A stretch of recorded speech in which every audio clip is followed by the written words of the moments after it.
Okay, today I am going to show my Elvis Costello cassette collection. Elvis Costello is one of my favorite singer-songwriters of all time. Started out in that post-punk movement, kind of along with the Talking Heads and Joe Jackson and the Pretenders, late 70s through the early 80s. And over that time, his style evolved. He incorporated elements of country, elements of jazz, elements of classical, elements of hard rock, alternative. Pretty much ran the gamut. There was no style of music that he was afraid to tackle. Most of his work was with the Attractions, but eventually he started doing some solo work outside of the Attractions. But I'm going to show today what I have, and I believe that my collection is mostly complete. I haven't seen any other cassettes outside of the ones, or I haven't been able to find any outside of the ones that I have. So I'm going to start with this first album, My Aim is True. This is on CBS. Got a little barcode there. And that's pretty much what these cassettes all look like. There's nothing on the inlay card. His first album with the Attractions. This is this year's model. That back looks a little different there.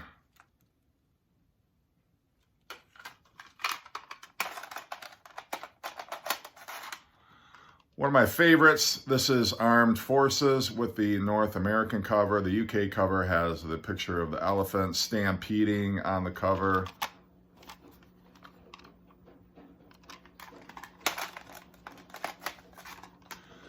And I forgot Soul and Motown. This is kind of his tribute to Stax Motown.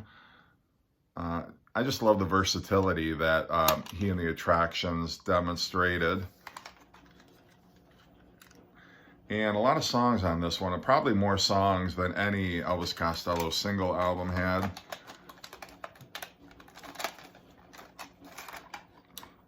The album Trust, this time with the barcode instead of the selection of songs.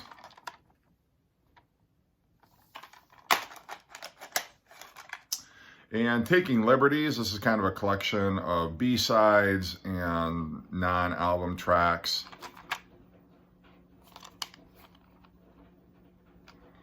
A lot of good stuff on there.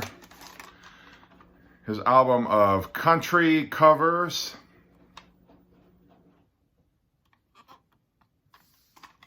Almost Blue. And this has Imperial Bedroom with a funky way of writing Imperial Bedroom there.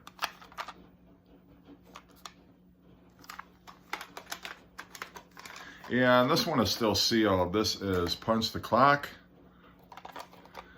where he's kind of getting into like the new wave, early 80s, a little bit of synth pop. But what I really love about this is that the jazz trumpeter Chet Baker is featured on the song Shipbuilding in one of his last, I don't want to say last performances before he died, but he was definitely kind of on the downward swing. This is Goodbye Cruel World, which Elvis has said he thinks is his worst album. I don't think it's that bad. But like a lot of cassettes from around 1983, 1984, you got the black here instead of the regular white. Still nothing on the inlay card.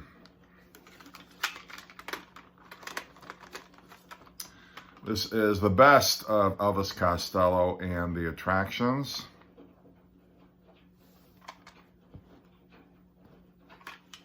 Still, well, actually, for the first time, you've actually got something. It's just kind of the track listing there.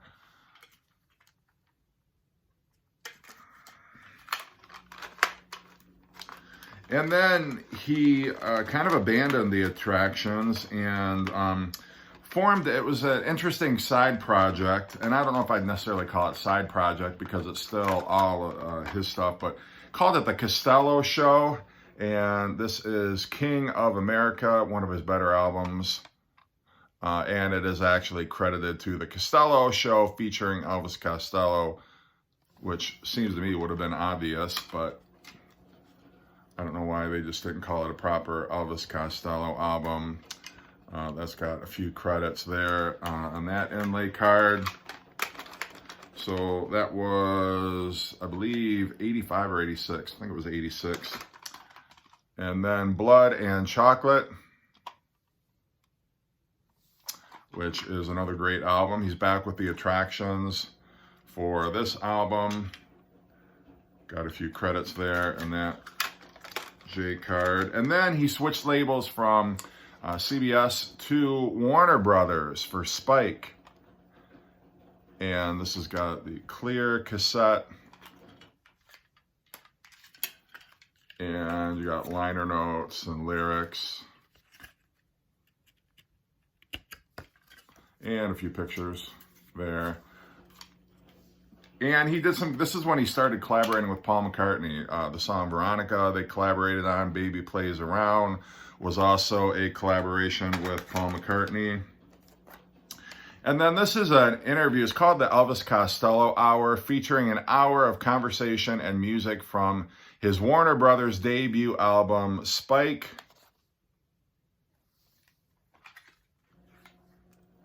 So this is kind of a promo. I'm not sure if this would have been given to radio stations.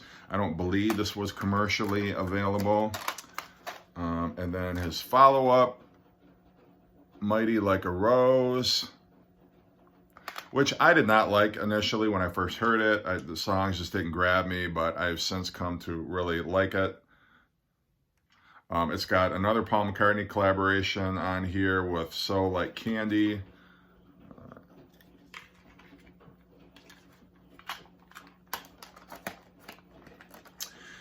And then another side project. This one, he collaborated with the Brodsky Quartet for some classical music with vocals.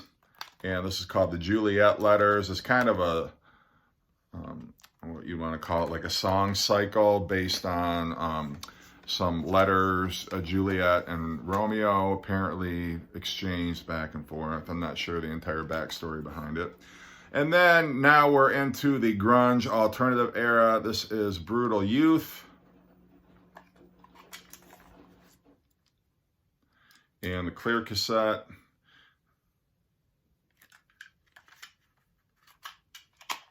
One of his harder rocking albums. And then he did another album of covers. This one is called Kojak Variety. And some interesting tracks that he does off here. He does a cover of the Kinks' Days. He does Leave My Kitten Alone, which is a song that the Beatles covered. It was never put on a studio album, but it was from the Beatles for Sale sessions. You got some blues covers on here. It's a really diverse, eclectic kind of a covers album. And then the last one I have, he is back with the Attractions for one more album. This is All This Useless Beauty. And he has some more collaborations on here. I think he might have a Paul McCartney collaboration. I know he did a collaboration with Amy Mann from Till Tuesday. He collaborated with Roger McGuinn on You Bow Down, I believe was the song. But that is it. That's my Elvis Costello collection. Did it in under 10 minutes, so always a plus there. Hope you enjoyed. Hope you're an Elvis Costello fan or becoming one. Take care.